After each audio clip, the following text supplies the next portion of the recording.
School అందరూ కూర్చుంటారు GP దగ్గర.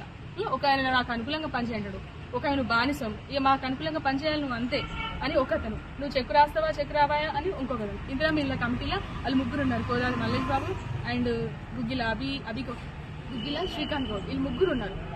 ఆల్రెడీ మనము రిపోర్టు తీసుకున్నప్పుడు గ్రామ సభలలో చదివినాం, అర్హుల లిస్టు చదివినాము.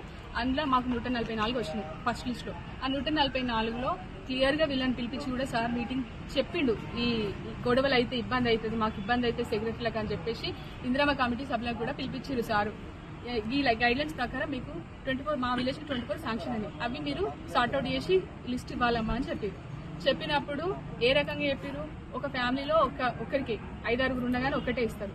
గవర్నమెంట్ ఇండ్లు ఉన్న వాళ్ళు ఇనెలిజిబుల్ అని చెప్పారు, 5 ఎకరాల లోపు కంటే ఎక్కువ ఉన్న వాళ్ళు కూడా ఎలిజిబుల్ అని చెప్పారు.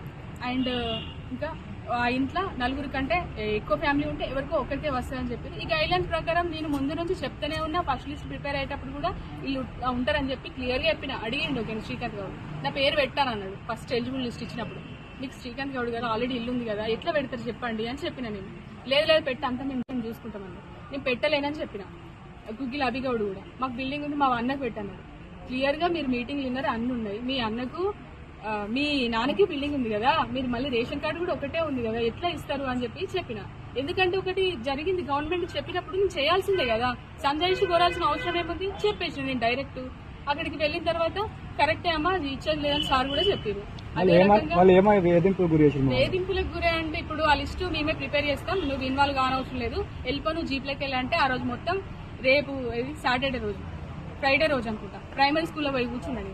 ఇతనేమో చెక్కులు రాయమంటాడు, వాళ్ళేమో కమిటీ అంటారు, పైనుంచి మీ రిపోర్ట్ ఇంకా రాలేదేమని పై అధికారులు. ఏం వెంటనే సార్ కూడా చెప్తున్నారు, సార్ వీళ్ళు లిస్ట్ ఇవ్వట్లేదు, ఎట్లా సార్ మన లిస్ట్ వాళ్ళ దగ్గరనే ఉంది, వాళ్ళే ఫైనల్ చేస్తామంటున్నారు, నీకు సంబంధం లేదని మాట్లాడి ఇప్పుడు నన్ను ఏం చేయమంటారు అని అంటే, సరే వాళ్ళనైతే వాళ్ళనే ఇవ్వనంటే సాయంత్రం ఈవినింగ్ పోయి ఇచ్చొచ్చింది సార్కు.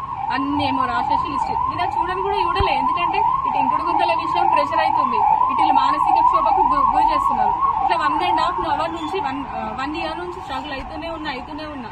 ఇంట్లో చెప్తే అన్ని ఊళ్ళల్లో అట్లనే ఉంటుంది చేసుకోవాలి, ఎందుకంటే